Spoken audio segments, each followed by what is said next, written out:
Prologue. Cannon fire rained down around them as they fled their woodland homes. The artillery barrage from the airships above them sowing panic amongst the tribe. She stopped her stride to look back as one of the homes burst apart next to her, the ringing in her ears replaced by the screams of her people. Days had passed. How many? She couldn't be certain. The remnants of her tribe followed as they made their way north. As their journey continued, members of their neighboring tribes joined the procession. Journeying across the land bridge connecting their homeland to this untamed northern wilderness, they stopped and set up encampments. A brief sense of respite was enjoyed as they traded stories of the attacks on their villages.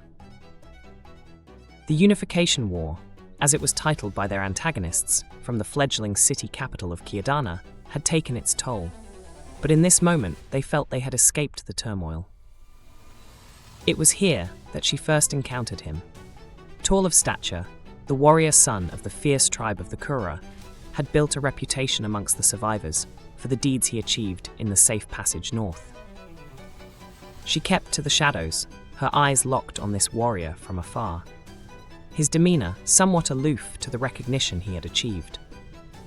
As many of the tribal elders tried to arrange a marriage to this young warrior, she watched him dismiss them each and every time. Word had spread that the pursuit had ended as the tribes began discussing what to do next. Realizing she might never see him again, she made her choice and approached the warrior. As they locked eyes across the large bonfire in the middle of their encampment, she could recognize that he too held a curiosity for her. She turned her gaze as she circled the perimeter of the fire, letting the rhythm of the drums guide her gait as she approached closer. She could feel his stare as she pranced lightly toward him. "Korppi, was it?" he spoke. She had seen him from afar, but never near enough to hear the low, calculated tone in his words. Her dance stopped as she looked to him and sensed something familiar in his words. "You must be Köykkä then." She spun gracefully in front of him as she found her feet responding to the music once more. The night stretched on as they spoke and feasted together, recounting tales of each of their tribes and the vicious attack that drove them from their homeland. The days continued, and the two found themselves in each other's company more and more as the tribes made plans to continue north and rebuild. With no family spared from the war, she finally had the courage to ask him to journey with her and her people.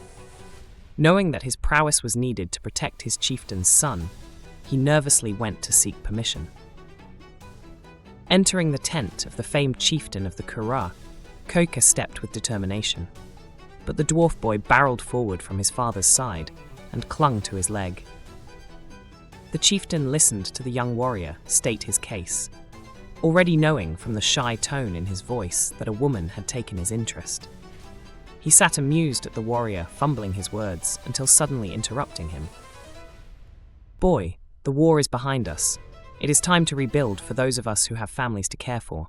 He playfully tousled his son's hair. Looking up once more, "Go, make one of your own." Shouts began erupting from the encampment outside, as the familiar sound of cannon fire could be heard in the distance.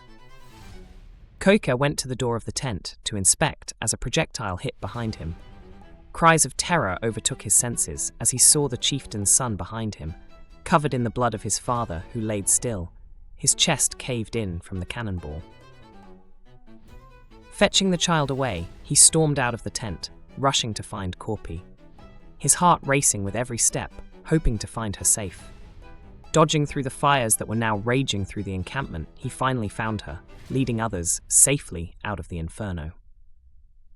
Rushing to her side, the young boy Seamus still crying in his arms, they pressed their foreheads together, thanking the gods that they were safe.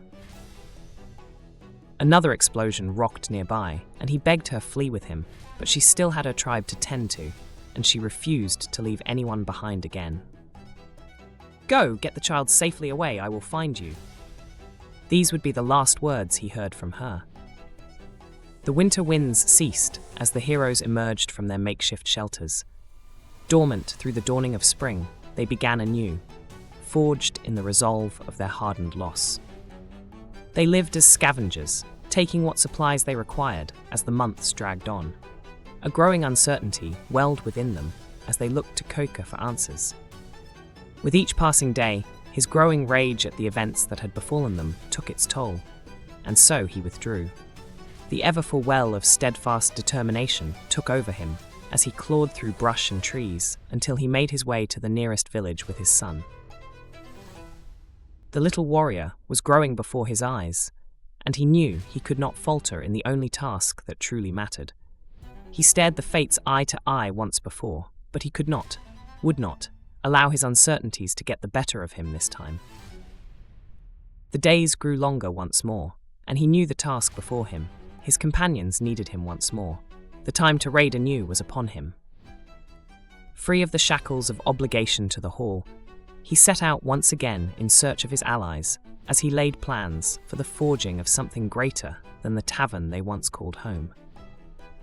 His friends, his trusted companions, his warriors, his community was the only home he needed now. His blades sharpened, his eyes seething with fury, the assassin set out anew. 10 years passed, and the young warrior had seen death's embrace twice throughout his journey. But his heart told him he would see her once more. A perfect pair. His pace slowed as he approached the forest. It had been long since he last traversed these lands. As he looked back toward his encampment, he contemplated his decision to embark alone, but there was no time to question his own judgment. The burning of the hall weighed heavy on him still, and he refused to burden his allies with the troubles of his feelings of loss. The forest path opened before him, and he took his first steps toward his destination. The air was cool to his skin as he delved deeper into the cover of the canopy overhead. The sounds of birds chirping all around slowed to a stop as he approached.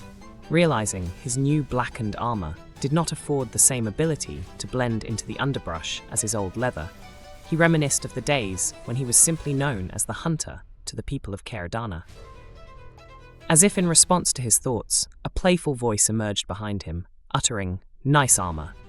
He turned quickly to locate its source, but nothing was to be found. He shrugged it off and kept pressing forward, deeper into the forest.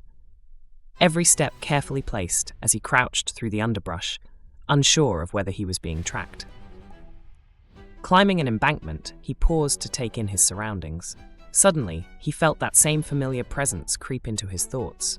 He knew he was being watched, but still, he couldn't seem to locate his pursuer. Coming down the hillside, suddenly he was halted as 1, 2, 3 arrows fell in front of his feet. He drew his blades, unsure of what was to come next, when suddenly she emerged from behind the tree. He couldn't hide the disbelief on his face as he eased his stance at the sight of her. She leaped down to him, embracing him for the first time in this new life. A wash of memories flooding over him, of all the lifetimes they shared. It could have been minutes. It could have been days. Time ceased its function as he stood there, arms firmly grasping her. She slowly pulled away, and with that same playful smile that had haunted his dreams his entire life, she simply spoke. "I told you I'd find you."